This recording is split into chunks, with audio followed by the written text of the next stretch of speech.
hearing this? Anybody hear that? How can we possibly have the slightest idea what to expect? Well, we're back. Hold on to your butts.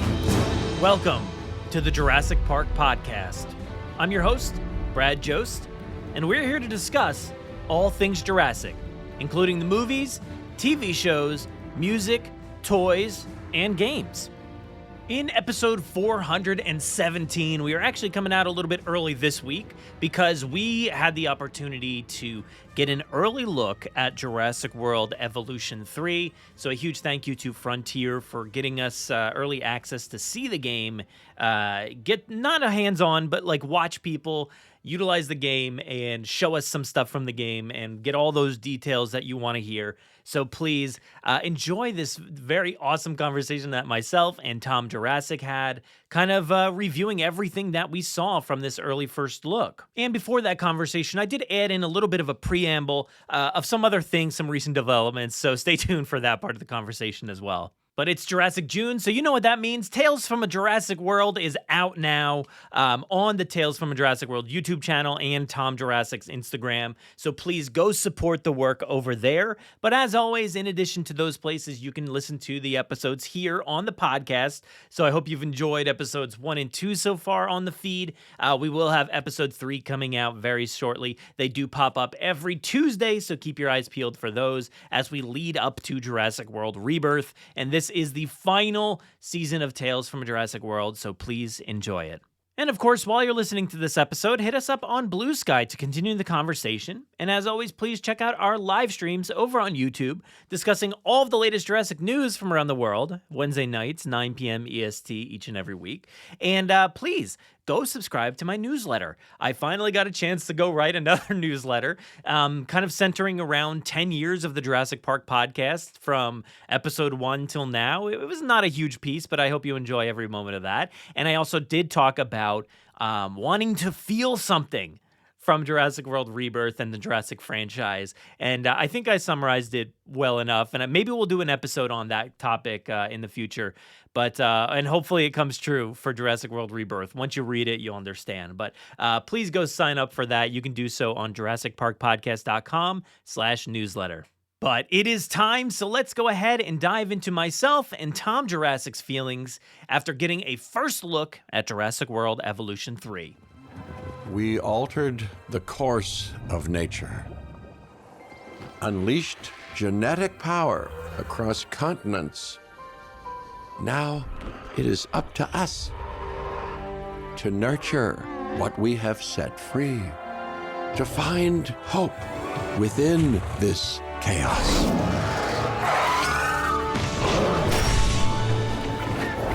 Well, to help life find a way.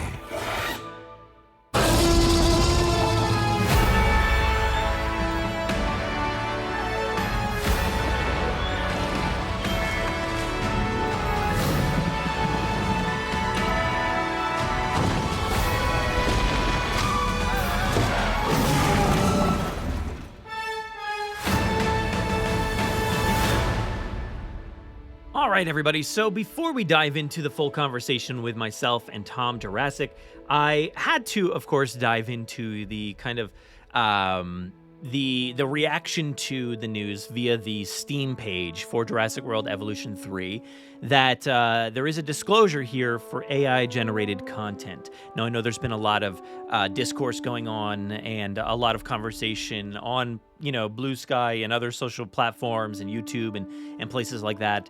But I did have to mention it here because this was not something we were talking about or aware of at all. So I just wanted to mention it, and you can form your thoughts and opinions and how you feel about it, because I know it's a very touchy subject, and especially in a game industry that's gone through so much turmoil over the past few years, and especially 2024, where they lost I think it was like 16,000 jobs and stuff like that. So there's a lot of discussion centering around AI and game development and just developers in general losing jobs. So I just wanted to put this out there and just kind of disclose this before we move forward. But it does have here on the Steam page AI-generated content disclosure. And it says, the developers describe how their game uses AI-generated content like this, : scientists' avatars are created using generative AI. So that's it. That's the full disclosure there. Just wanted to put that out there ahead of time. It's interesting, and apparently it's been found out that this was also the case for Jurassic World Evolution 2, I think around the time when that came out. What was that? Was that 20? Oh, no, that was probably... I don't know what year it was, but I think it was 2022. But around that time, it was less of a ongoing conversation piece. And so I think it's interesting to at least know that it did happen back then. It is still happening now with those scientist avatars that you see in the game. I guess they're generative AI creations. So, while it does seem like a very minuscule piece of media that's been created artificially, it is something that maybe an artist could have done as well. So you have to look at it both ways. I don't know the scope of things. I'd like to hear something from Frontier if they'd like to comment on that. I have no idea if they have or not yet, but I would like to hear some sort of backing up of what they're doing here. So hopefully we can get that information soon if they would like to talk about that. But I know it's a very, very touchy subject, but I did want to put that out there in case anybody is, concerned or unaware or whatever the case may be. I know a lot of people like to use their money in ways that they deem necessary, and it's good to know these things ahead of time. So that is what's going on. Had to put it out there, unfortunately. So yeah, I don't know. I'm not even sure, to be honest, at this point, because it is such a small thing, but gaming is an important industry for a lot of people that utilize jobs and want to work in an industry like this. So we have to talk about it. So maybe we'll talk about that in more depth in the future. But for now, there's the information. Let's go ahead and dive into the full conversation with myself and Tom Jurassic. Okay, so welcome to another episode of the Jurassic Park Podcast, and this is a special episode. On Friday, you'll have seen the launch trailer for Jurassic World Evolution 3, and we'll have had a video and an article breaking that down. And now today, a new gameplay trailer was released on IGN. Now, Brad and I were lucky enough to see some of the gameplay in advance in a private session where we got to preview an early build of the game. So we're going to talk you through that early build of the game, some of the details we noted, and some of the notable things to consider ahead of the launch of the third title in the Evolution franchise. Before we get into any of that, though, Brad, I wanted to ask your initial impressions. Well, all right, yeah, let me get into that. But I want to just set it up first here that, I had just said this recently. I'm like, well, we got to start getting something. Jurassic June's coming around the corner. We've got, no information on anything. And then in the inbox, we get this, for the digital session, kind of viewing everything. And I was like, oh, this is awesome. Finally, here comes some information. So I think Jurassic June's getting kicked off pretty well here. And my initial impressions... I don't know. I'll always be pretty honest about this. That I did enjoy Evolution 1 a lot. Evolution 2, I really liked a lot of the elements of it, and I think over time they probably added a lot of quality of life features that I didn't really experience because I kind of stopped playing it a little early on, and there were some frustrating things that I just couldn't get myself past. But I did like a lot of the additional modes and things that were involved in it. But it's the game that always every time they come out with a new update or something, I'm always drawn in by the visuals, how cool it looks. But I just need that step to kind of kick me into actually start playing it again. So when I saw this, so when I saw these, initial, whatever they were, I was just like, okay, this all looks pretty new to me. I'm having a hard time discerning what is actually new versus what is Evolution 3 new. But I think everything that I could at least discern right away looked very cool. I loved, and this is something that like goes back pretty far for me, but there's like creator tools and things like that that I thought were really interesting, whether it's like landscape or buildings. And so that's a lot of things that I've said in the past about like, oh, I wish I had these tools. So it seems like a lot of those tools are being implemented into things that I'm looking forward to. And then, like different dinosaur features and, baby ones, juveniles. Like I was like, oh, this is some cool stuff. Sorry, I'm spoiling the conversation a little bit, but like there's really cool elements I think that are in this. It looks beautiful. It looks as good as always, but I think with some of the settings and things, I was like, oh, this looks really, really nice. I will say, and we can dive into this as well to a greater extent, but I was like, all right, this is where we are in the story. We're just kind of sticking right here. Yeah. I thought that was kind of interesting, but we'll dive into that more. What did you think? Did you have any first thoughts? So story is bullet point number 3. So I have it all bullet pointed out. I know you do. I know you do. Dive deep. So my initial impressions, I didn't notice the juveniles first, even though they're quite a prominent part of the trailer. My brain just... It was like, the reference I can give you is it was like the Doctor Who Season 3 finale, because I've just rewatched it recently, where everybody gets the key that they put around their neck that shifts them just out of perception of other people. And that was what the juveniles were for me. I didn't quite perceive them. But yeah, so watching it initially, I mean, I played a lot of Jurassic World Evolution 2, so I played pretty much all of the DLC. I made a few cinematic videos on it. I've put a lot of hours into the game. So initially, I kind of looked at it and I thought, this visually is very similar to Jurassic World Evolution 2. I've seen kind of a few gameplays where people have added mods to the map, so things like different buildings, etc. And initially, to me, my kind of gut reaction was this just like looks like Jurassic World Evolution 2 with mods. However, as they went through it and as they kind of highlighted more and more of the features to us, I began to see that actually there has been a lot of work done to shift things, to add new features. I just think there's probably going to be an uphill battle in terms of getting people who have been fans of the previous 2 games on board with this when it is an iteration that looks so similar to the original version. Now, that's what we had with Evolution into Evolution 2 as well, and Evolution 2 did end up building a lot on the features, and it became a very different game to Evolution 1, so I'm sure that will be the same here, but I did just have that initial reaction where I was quite struck by how similar the parallels were. Yeah, we didn't really get a huge glimpse at all of the offerings. We got a handful of things, and I think they were very good things. But you know how like the second game added so many different modes and stuff into that game. So it really felt like a bigger, different experience when you played that versus the first game.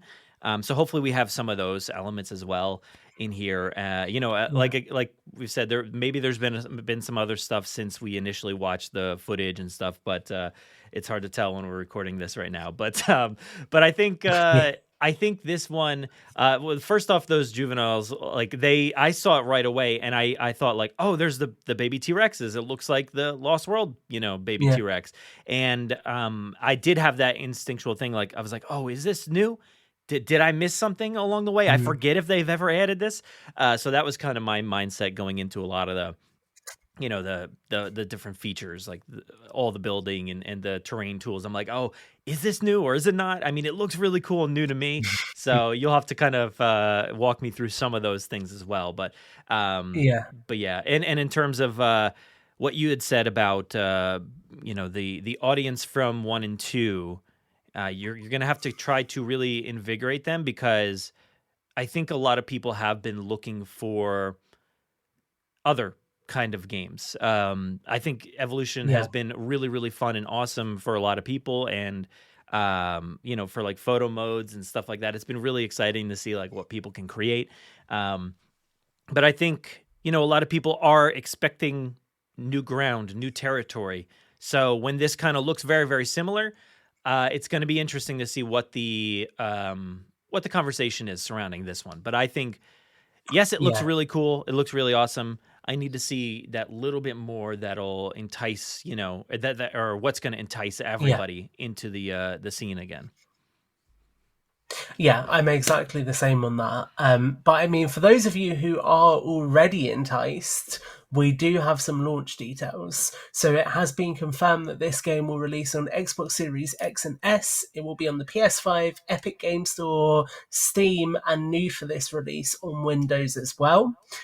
It's going to have a $49.99 price point for the basic edition, but you can get a deluxe edition for $59.99. Pre-orders are going to get a bonus, just like they did with Jurassic World Evolution 2. And this time around, the bonus is a pack of scenery items inspired by the Montana dig site in Jurassic Park. So you get the mobile home, a canopy, fossils, computers, the fossil finder, and a static ATV prop. And it also includes a red Badlands skin for the new maintenance ATV vehicle. Now, the deluxe edition will include Protoceratops, Thanatostraken, Guanlong, and Concavenator, a Mosasaurus skin, the Clark County scenery pack, and 3 ATV skins. And one other thing to note for launch is there will be over 80 species at launch, and 70 of those species will be breedable. So immediately, some notes there around the pre-order and the deluxe edition. I have to admit, I'm a little bit upset that Protoceratops is locked into the deluxe edition, just because that was one of their animals that I think Proto was quite heavily... It might have been in Evolution 2, actually. Do you know what? I'm going to check. Let me check before I say this. And I forget, did you mention be the street date for this? I don't know. Did you just mention it or not? I did not. So go ahead. Oh, I was just going to mention that, they said it was October 21st in our stream that we watched. So, that's a little ways off from this date here and from the release of Rebirth. And yeah, I think that's fair enough, because this doesn't directly tie into what Rebirth seems to be doing very much. No. So it's, at least with the other films, it kind of felt like, all right, this is going to be a park builder like Jurassic World, and it's going to be like, all right, showcasing dinosaurs, out in the wild, and stuff like that. So there's a lot of iterations where like it felt like it tied directly into the movie. So having this pushed out to October, it's fine with me. Plus, it gives us a lot. We'll have Rebirth DVDs after that. We'll have probably Chaos Theory. So we're going to have a lot in the latter half of this year, I think, to look forward to. Yeah, I think that's a really good point. Thank you for that. I just double checked, and I don't think Protoceratops was in JWE2. I feel like it was quite fan requested though, so it would maybe be nice to see that in the core dinosaur roster as opposed to the deluxe pack. But beyond that, I think it's quite cool that we're getting more scenery items as well, like the Montana dig site as a pre-order pack. I think is really cool. I would love to see a way to purchase pre-order bonuses down the line, but I know that's not really the point of a pre-order bonus, right? Okay. But just for me personally, I always wish I had got the in-gen skins in JWE2. But yeah, so moving on to the campaign and the story, which you've referenced. So I've got a little bit of an overview. You can see I've really prepared my notes for this, Brad. So we are getting the return of Cabot Finch, who has been a recurring character across Evolution and Jurassic World Evolution 2. And in this campaign, he is in charge of the Dinosaur Integration Network, or the DNI, or DIN even, who are working to integrate and conserve dinosaurs across the globe. And like you said, this is set after the events of Jurassic World Dominion, with a heavy focus on sustainable breeding programs as dinosaurs begin to be encountered more in the wild.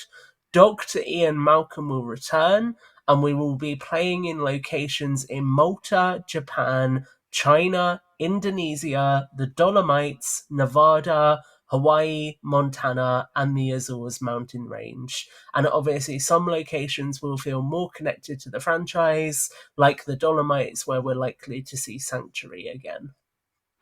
Yeah, so I took note of that when I was watching the video. I'm like, all right, here's all the locations. They gave us plenty of time, and I was like jotting them all down.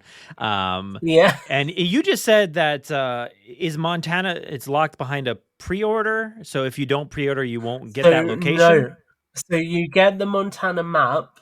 The pre-order is Montana Badlands themed scenery items. Oh, okay, it's scenery items that you can place in your park based on the dig site that Ellie and Alan have at the start of Jurassic Park. All right, that makes more sense. I was going to say that seems weird, but I'm excited for all these different locations, and I always like when they bring in like a new area. When the second game brought in like Pennsylvania and had like different kind of scenery, I was like, oh, this is great. Like, I love this vibe.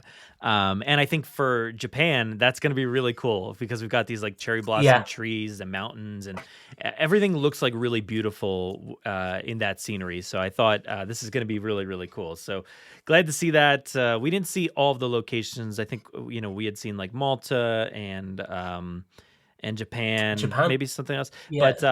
But Malta was really cool too. Was that in a previous iteration or no? This is the first? This map specifically, no. Malta was in Jurassic World Evolution 2, in the Dominion Malta expansion, which came with 3 different Malta maps. But this looks to be a different location to any of those maps from JWE2.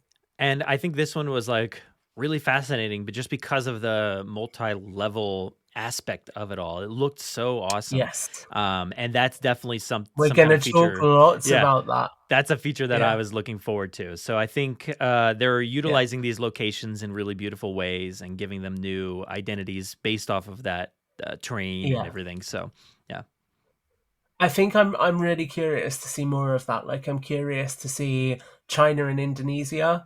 Indonesia particularly just because that's potentially going to have quite a tropical vibe that could be very similar to Rebirth. So I'm looking forward to seeing the kind of palettes that we get to build with there. I think that will be quite cool.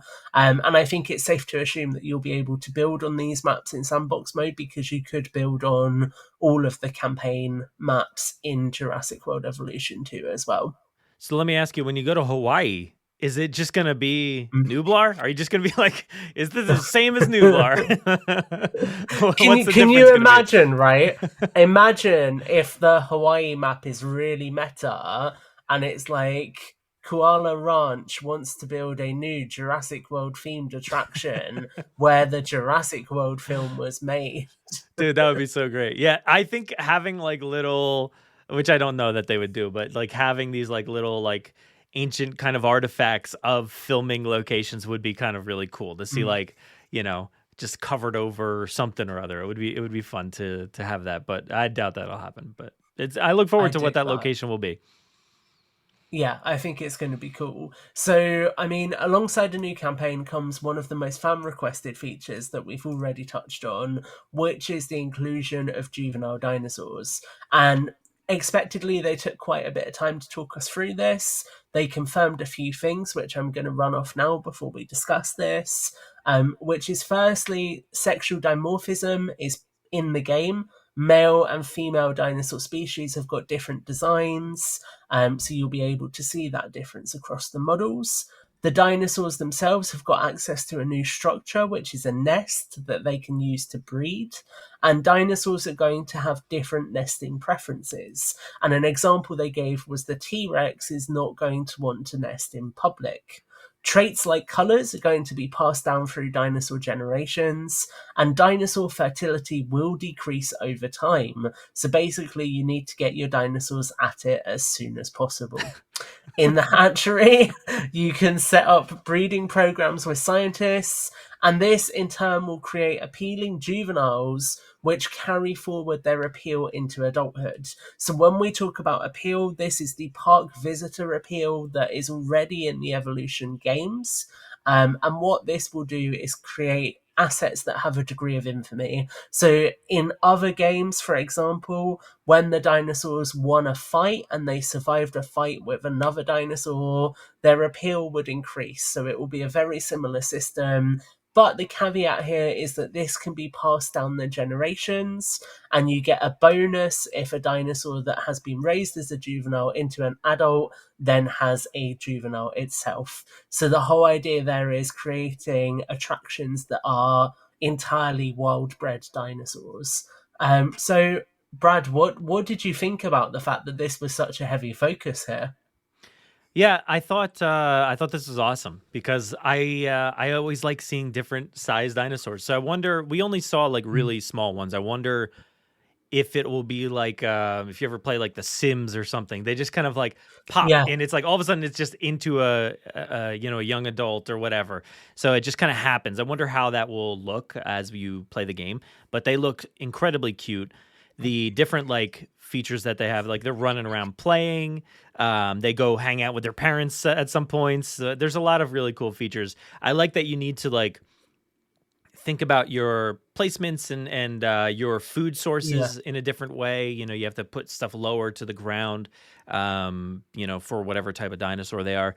And the nests were interesting. It happened so fast. Like a dinosaur would just walk into a nest and then walk right out. And it wasn't like two dinosaurs walked into the nest. It was just one or anything. It wasn't anything like crude like that or anything. It was just like one dinosaur just walks in, walks out, and it says eggs are now found. So you assign like your dinosaur, you're a scientist to these different nests, I guess, to choose what kind of dinosaurs to breed, and you can design them and stuff like that, and it gives this greater appeal like you're talking about. And I thought that was nice, because we all want to see the baby ones. Like when we're at a zoo or somewhere, you want to see the baby ones. So the appeal is better. You get that bonus instead of the adults. They're like, I don't care about that old dinosaur. So I thought that was interesting. Yeah. But there's like fertility graphs. So it sounds like a huge level of like understanding that goes into this, and following that trajectory down the lineage and stuff will be interesting to see how that all plays out. But I thought that was cool. I thought that was pretty cool.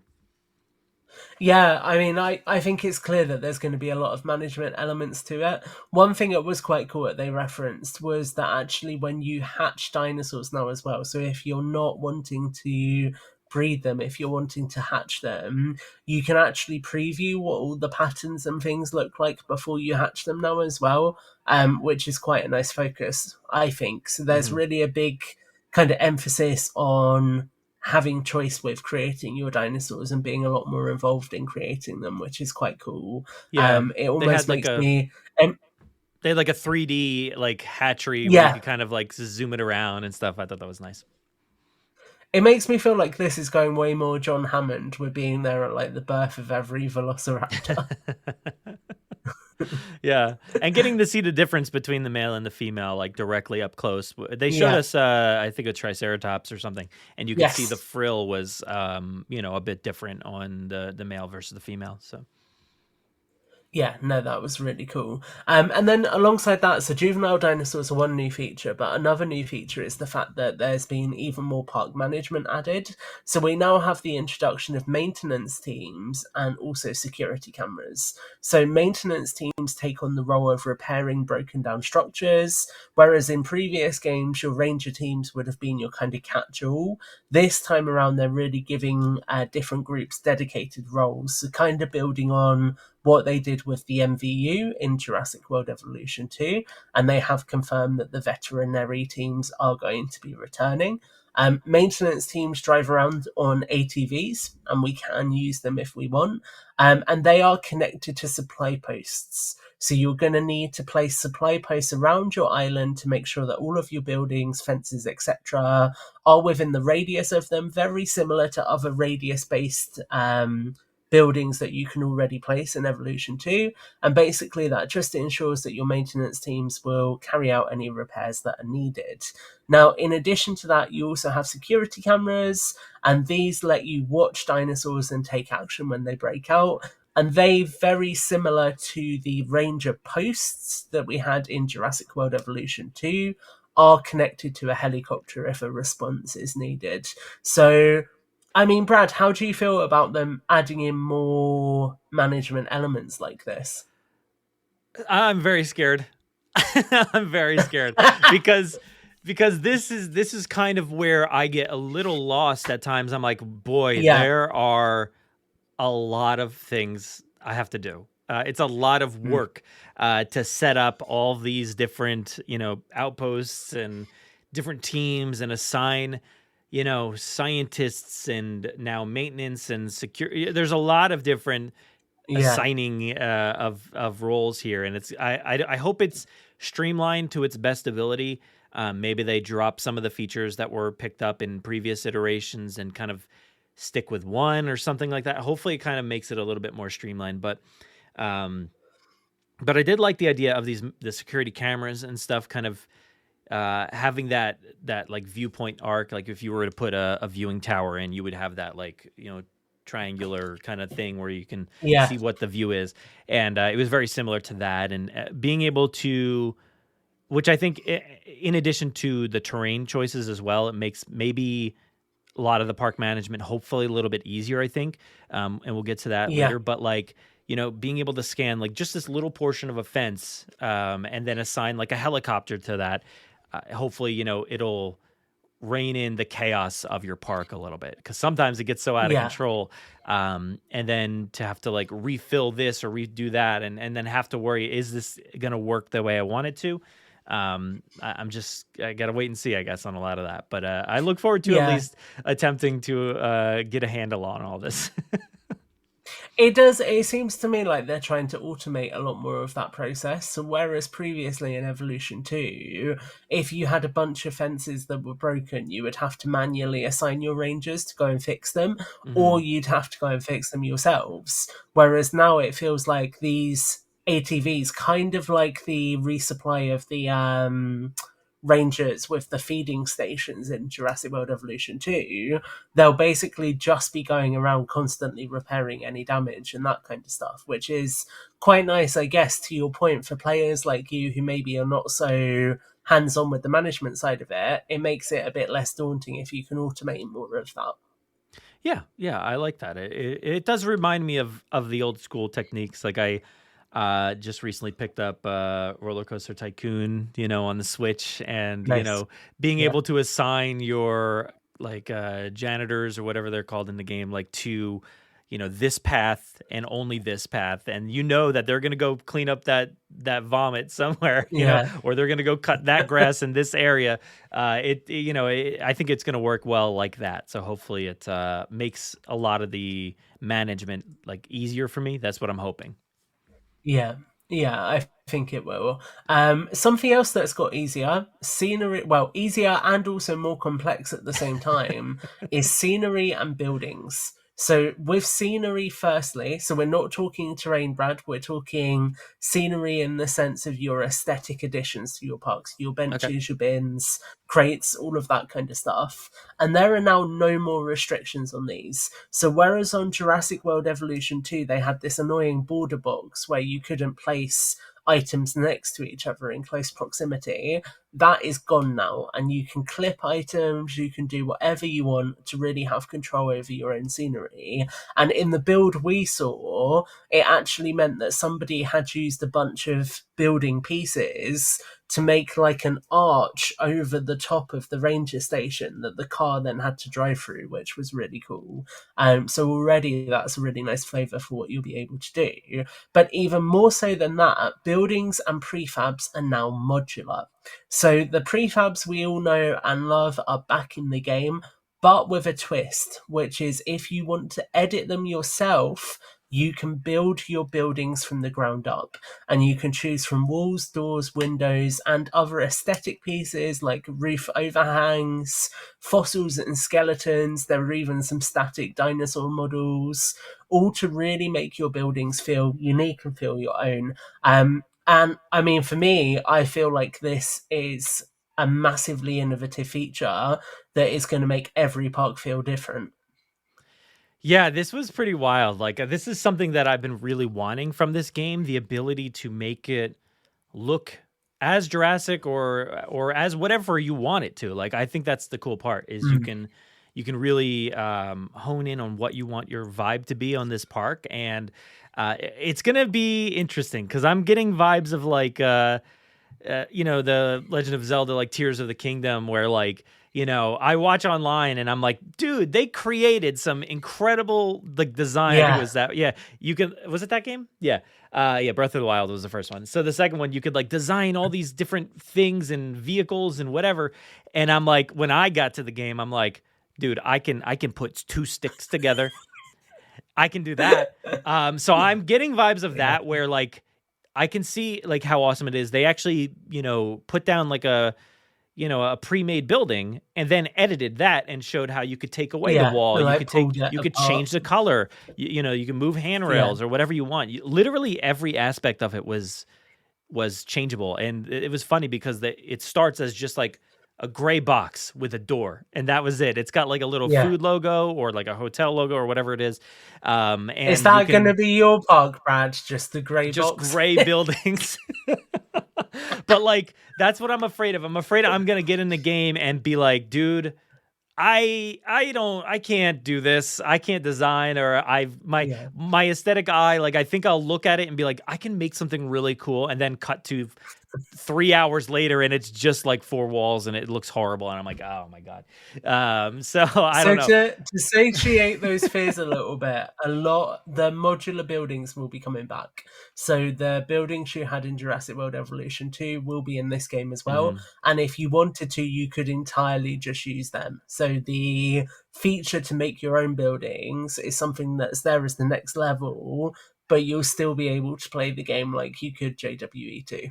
Yeah, so I think that's what I look forward to is the fact that you can add these, there's a lot of prefix designs, right? So there all the different kind of scenery, you could put a Japanese-style building in Malta or wherever. But I think what I'll look forward to is taking those buildings and then editing them like slightly for my needs. Yeah. Like in the example they showed us, they had one of the pre-designed buildings and they just were like, it feels like it's missing something. And they put a T-Rex skeleton up on top, and it's like, okay, that's cool. Like that's the kind of features I want to be able to add. So adding foliage, adding lighting, things like that, I think will really get ready, make me guys. happy. Get ready for Let's Chat Jurassic live streams when we change handrails from red to blue. Yes, dude. I'm gonna put so many lights down and change bushes and plants. That's me. That's what I'm gonna be doing. I'm gonna put I'm gonna put a massive T-Rex just on a Spinosaurus and be like, this is the Spinosaurus from Jurassic Park 3. So I want to blow your mind a little bit here, because in the information accompanying the launch trailer, so again, that's the trailer that you guys will have seen on Friday, and we will have published this in our article and our short format video, but this will probably be the first time you're hearing this, Brad, is there are new attractions in the game, and in the release they confirm that there's going to be Gentle Giants Encounter and also a balloon tour. Ooh, that sounds cool. Yeah. So will that be like a hot air balloon style thing, or what? I assume so, which would be very J-Pog. Yeah, exactly. I wonder if it'll just be like the the air balloons that are on like a big wire and they just raise them up into the sky and you've got a different viewpoint from up there, or will it like travel? I don't know. I mean, the word tour makes it sound like it will be similar to the Jeeps. Well, the Jeeps, the Explorers. Oh God, I've just been cancelled. It'll be similar to the Explorers where you can like chart a route for them. Yeah, that is speculation. Cool. To be fair, we weren't shown that, but just the choice of the word tour makes me think. Think that's what we're getting. The other one you said was Gentle Giants, so that would be like what we saw in Jurassic World, right? With all the the petting zoo, I assume. That would be cool. Now that's hopefully there's more, because that's also what I'm very much looking forward to. Is having more attractions that are not like necessarily attractions. I want need to the set water up. park, dude. Yeah, dude, that would be great. Like I want it to be not just it needs to be a dinosaur theme park, not just a dinosaur zoo. Yeah. You know, I think if you even like if I go to the Philadelphia Zoo, you know, there's a massive like playroom area that I remember from childhood, and going to it today is like kind of wild to see. And then also like there's a carousel, there's a train, there's also attractions at the zoo that you can do in addition to going and looking at animals. So that's always been something that I've been looking forward to building out this full resort, not just a zoo, you know, basically. So that gives I me agree with you hope. wholeheartedly. Mm-hmm. Yeah, I am hopeful. And do you know what else gave me a lot of hope, Brad? I know you've been itching to talk about this. Talk to me about terrain. Oh, you want me to talk to you about terrain? Yeah? Okay. So I love it. I love terrain. Terrain's very cool. You've got grass, you've got dirt, you've got mountains, beach, you know. Oh, you mean in the game? Oh, yeah. Okay, sorry. Well, I love that you can now add like these massive like rock walls and things to add to your enclosures. I thought that was a really great feature because And not just rock walls, they act as a new level of elevation that you can build on top of. Yeah. So you could like, you know, which always felt like it should be the case where you've got this rock wall that you could build off of that rock wall with a fence, put your hatchery, put whatever else, your tower, and then put the wall again, and then go to the other side of the rock wall. And now you can do that, which is really awesome. And I think that it acts as part of the enclosure. You can create what seemingly, like I know there was always like terrain tools and things, but it just feels like so much more. You could add ramps into like valleys and stuff to have the vehicles go up and down. You can add... It's an evolution, one could say. Yeah, this whole thing has been quite the evolution. You could add like big canyons. You can add like archway rocks and stuff. They were talking about adding like this like underground like lagoon kind of thing and stuff. So there's a lot of features like that. And one of the best ones was like, it was like their one last thing they showed. Is it okay to go there, or do you have this on your notes? I don't know. They showed that they have deep water now, which I was like, yo, that's pretty sick. So it's not just like a little puddle of water and stuff like that the dinosaurs can drink out of. They've actually got deep water, dude, that the Spinosaurus can swim in. It literally, as soon as they added it, the Spinosaurus was like, yo, I'm going to go for a swim. And it kind of just walked into the water, started swimming around. It's picking up fish on its own, so it's doing its own hunting within that deep water. There's not like food, you know, traps or anything in there. It's just literally it's just stocked with fish. It naturally has it in there. Yeah. My immediate thought, and I'm curious to see if this gets confirmed near a release, is if it was a big enough paddock and if we had Spinosaurus on the land, could we then put Mosasaur in the deep water? If we can do that, I am going to be so happy. Yeah, I don't know. That would be interesting to see. They did have a mosasaur enclosure, right? What was it? It was surrounded by some sort of rock work, wasn't it? So they had a lagoon, and they showed us rock work on one side of it, and they were showing how each individual rock can be placed now. So there's no clipping on the rock tools either. So you can have the fence go into a rock to create a seal, or in the case of the lagoon, you can have it go around the edge of the lagoon to create the barrier. That was pretty eye-opening, because when they showed us that lagoon and then they clicked on one of the rocks, I thought it was going to be this massive placement thing. Like the whole thing, yeah. And I think you can do portions of that, but like there was also just individual rocks that you could clip and move, and it was really, really cool. Like it was literally the thin top of the rock they used to give it the cliff shape, wasn't it? And the way that they all connect and look like and blend beautifully, like when you're using the terrain tools on like the side of a cliff and stuff, it's constantly transforming as you're moving, but it lands on this like natural, you know, looking downward slope or whatever. It just all looks very natural. So I thought that was very cool. And it was just, I was thinking about the code and everything behind the scenes that's working to really, you know, to make this. It's crazy, isn't it? So it makes I hope it all works really well, because I remember playing I think on my PS4. Is that what it was? The first one was on the PS4, or was it PS3? I don't remember.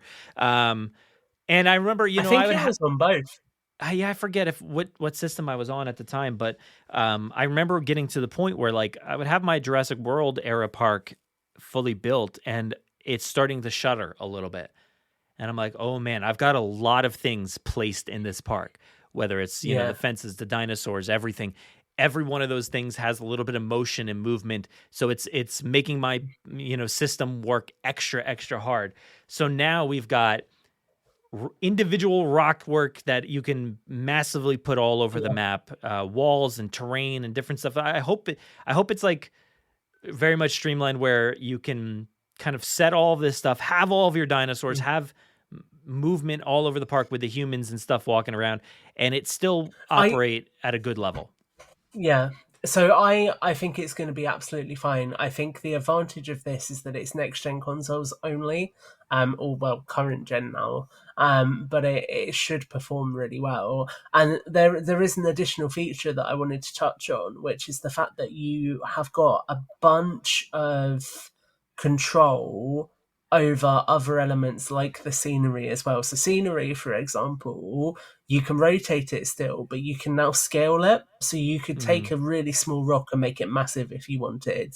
And what that kind of builds on is there's a very similar feature in the Forge mode in Halo Infinite, which is the level creator mode in Halo, where you can kind of take small props and scale them and build stuff. And that mode, for the first time on next-gen consoles, they were able to add the ability to place AI down as well and have the AI navigate the map. So I think that kind of makes me feel like, looking at this, okay, we're seeing quite a similar functional system here, and that performed really well. So I think it will be the same here, where this will perform really well. Yeah, hopefully. I just realized, looking at my notes, that we didn't touch on this pretty massive feature, I feel like. So when you have all this custom stuff, this custom work, you can actually like upload the blueprints to like. Do you know what, Brad? That was our last bullet point. Okay, So I was go ahead. hoping, I was wondering if you would get there, but I figured, since we touched on the buildings and stuff, but I thought that was really cool. And again, I wasn't sure, has this been a feature before or anything like that? No. I wasn't sure.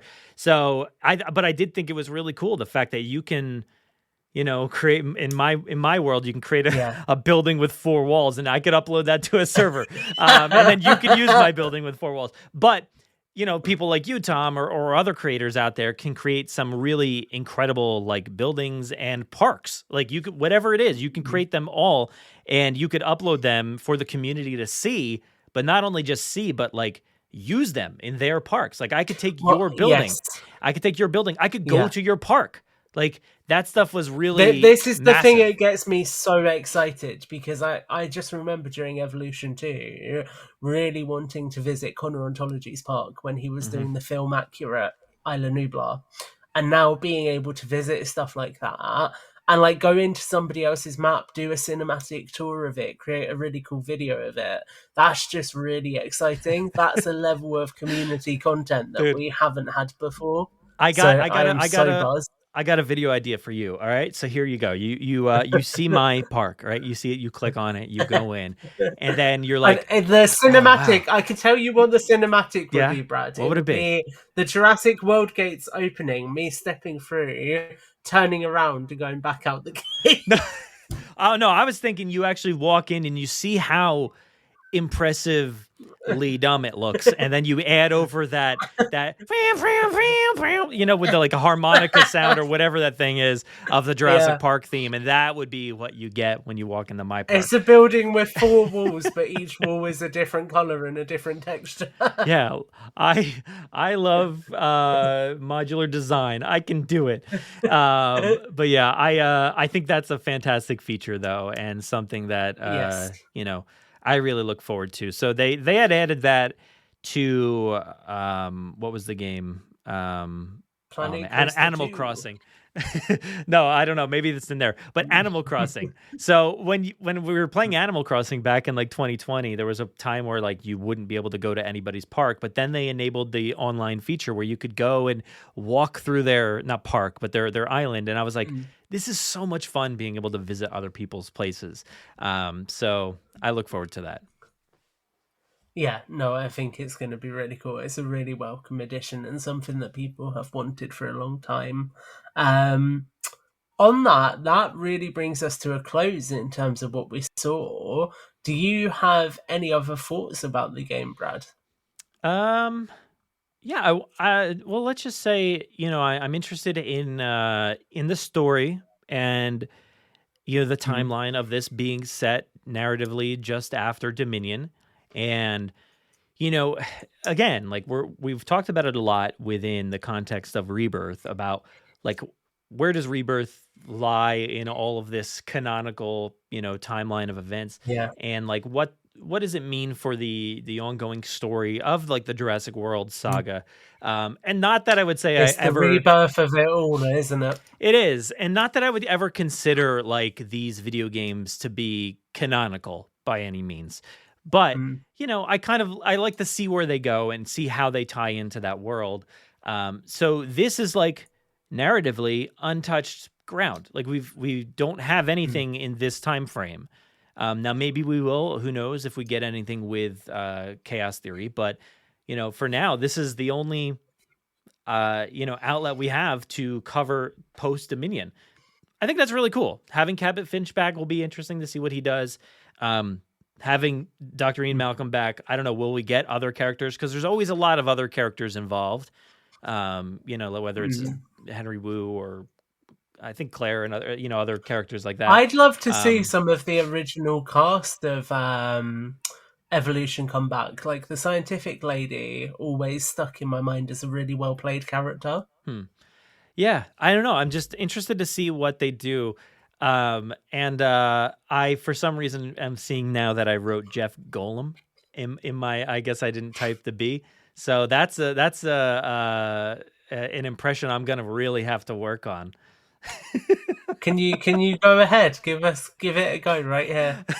Gollum, my precious dinosaurs. I can't wait to Chaos Theory. We'll have to do that. I don't know. I'll have to work on it a little bit.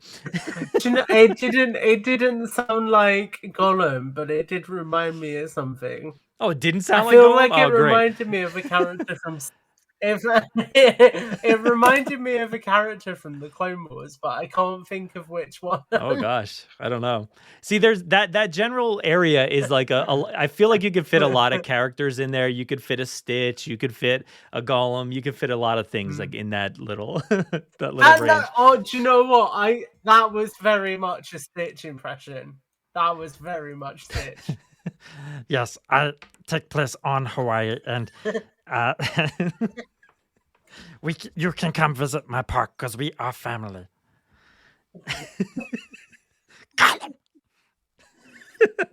No, I know exactly what it's making me think of. It's making me think of the dog from Men in Black. Frank? Dude, Frank talks like me. What are you talking about? Like, this is how Frank talks. Come on.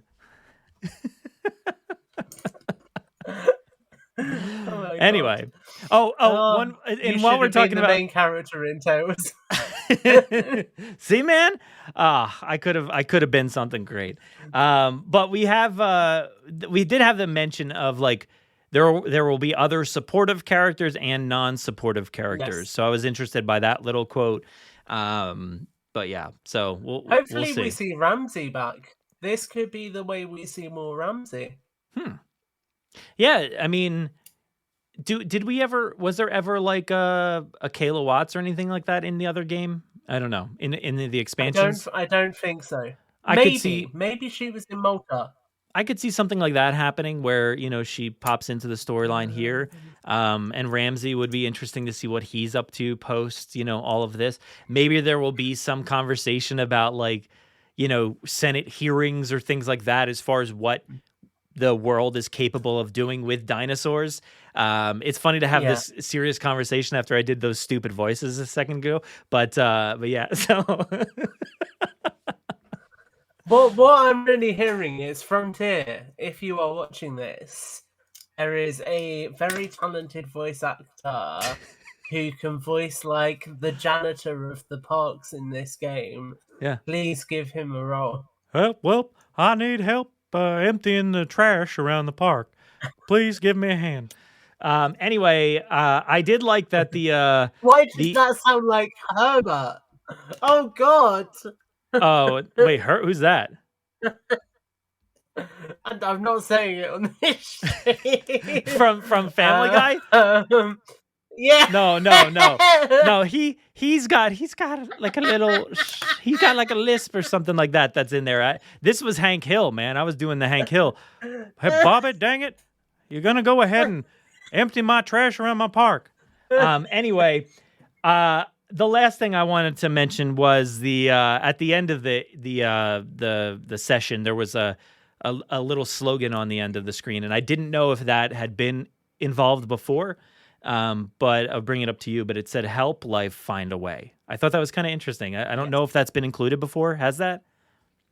No, it's the new slogan for this, and it's the whole idea that it's dinosaurs finding a way to coexist with man, which is a little bit brutal when you think of by the time of rebirth, they're all dead anyway. I know. So that's like, this is all like very sad to me that like, and it's interesting if this is like, if I like to use my headcanon a little bit and say, obviously this would have happened, right? Like there would have been a lot of outlets that would have probably helped out in a lot of ways and done, I don't know, like can you have a zoo type experience or some sort of structured landscape for these dinosaurs without it becoming a Jurassic World? I don't know, but I think it was interesting. Good question. And to have that like quote at the end of help life find a way, taking that to a different place. I thought that was kind of interesting and very lovely of a way to kind of end the session there. But we're gonna have to have Dr. Ian Malcolm come in and be like, yes, we need to help life find a way, and then that would be it. I like the face that you gave me for that quote right there. So I might kick you off the stream. Do you know what right I now. really want? I really want Owen Grady to have a cameo in this game. Can you just let me know what that would sound like? I don't know. He's nowhere. He's off lost in the woods somewhere. Owen's talking about raptors breeding in the wild. What do we think he's got to say? No, I got nothing else to say about that. I know exactly which quote you were going to go for. Yeah. Yep. Well, okay, that's everything. Yeah, it is. Thank you for doing this recording, Brad. Like we say, Jurassic World Evolution 3 will release in October. We're sure we'll see plenty more before October. And do stay tuned because we'll have a full review of the game when it releases, I'm sure. And also plenty more content about it in the run-up to the release. Yeah, and apologies to Frontier for all the ridiculousness that I just put into this video at the very end. Yeah, I mean, if you're watching this, I really hope you've enjoyed this. But thank you though at the same time because it was really awesome to be able to see this ahead of time and to get to as always me and you we're kind of like on the same page here creating content and it's a nice thing to be able to do. It feels like special to be able to see stuff early, but it also is like, it's work. 100%. We got to get to it. We got to figure it all out. We got to make sure we plan everything out. Yeah. And we appreciate that time at least. Yeah. It's useful to be able to plan everything out, even if impressions which weren't planned out in the show notes appear in the episode. Yep. Anyway. I feel like we just ended. Like that was it. That was the end. Okay. Life will not be contained. Life breaks free, it expands to new territories, and crashes through barriers painfully, maybe even dangerously. But there it is. There it is. I'm simply saying that life finds a way. That'll do it for another episode of the Jurassic Park Podcast. We appreciate each and every one of you for listening and sharing in our love of Jurassic gaming. because it does look like a very cool game is on the horizon. And I know we have other issues to deal with as far as potential AI stuff. So we'll have to look into that more and see what's going on there. But I think the game that they presented in the digital first look was very impressive and very cool. And I know I've had my issues with this game series, and I really did dive into it a lot with the first rendition. The second one didn't fully sell me, and there were some really great aspects in that game, but hopefully this new one, it looks like it's heading in the right direction, and I'm very interested to see what comes of all of this. So we'll see. We'll keep an eye on everything that is centered around this game right now. But keep your eyes peeled and do your due diligence to look into everything that you can. So thank you again, though, to Frontier and everybody for giving us that opportunity to look into this game and to get that first look. We really, really appreciate it. And I know the overall consensus has been interesting over the past few days, so we'll look into all of that. And but at the same time, I do still appreciate Frontier giving us that opportunity. So thank you to Tom as well for joining me on this little journey here, and maybe we'll get some more words from him in the future. But for now, that is everything that we had to say about the game. But thank you to Tom. And I know I said, we might not get a chance to see him again before Rebirth, but hey, there it is. And hey, guess what? Maybe you get another appearance before Rebirth too. We'll see there. But thank you, Tom, for doing everything you do. And please go check out all of Tom's articles and information about this game. He did a great job on his own platforms and on here. So I appreciate all of that hard work. But as always, thank you to our podcast host, Podomatic, for giving us a place to upload the podcast each and every week. Everybody out there, just know that you matter. Stay safe, everybody. Be kind. Stay safe out there in LA. Fight for representation, change, and equality in the Jurassic franchise, but more importantly, outside of it, in the real world, where things are getting dicey.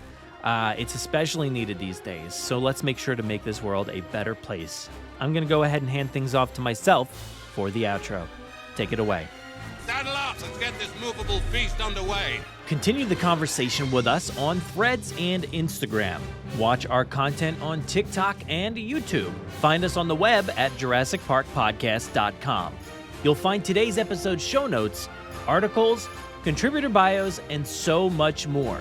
You can listen to us on Spotify, Apple Podcasts, our website, and wherever else podcasts are found. So please be sure to follow along and share with your friends, family, and fellow Jurassic fans. If you haven't already, please give us a 5-star review on Apple Podcasts and Spotify.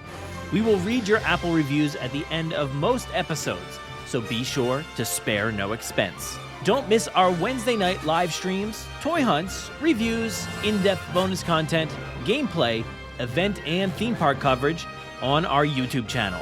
If you want to get a hold of us or participate in the Jurassic mailbag, you can fill out the contact form on our website or send emails and MP3s to JurassicParkPod@gmail.com. Feel free to call our voicemail line at any time to leave us a message or just to say hi. That number is 732-825-7763. Thank you so much for listening, and as always, enjoy.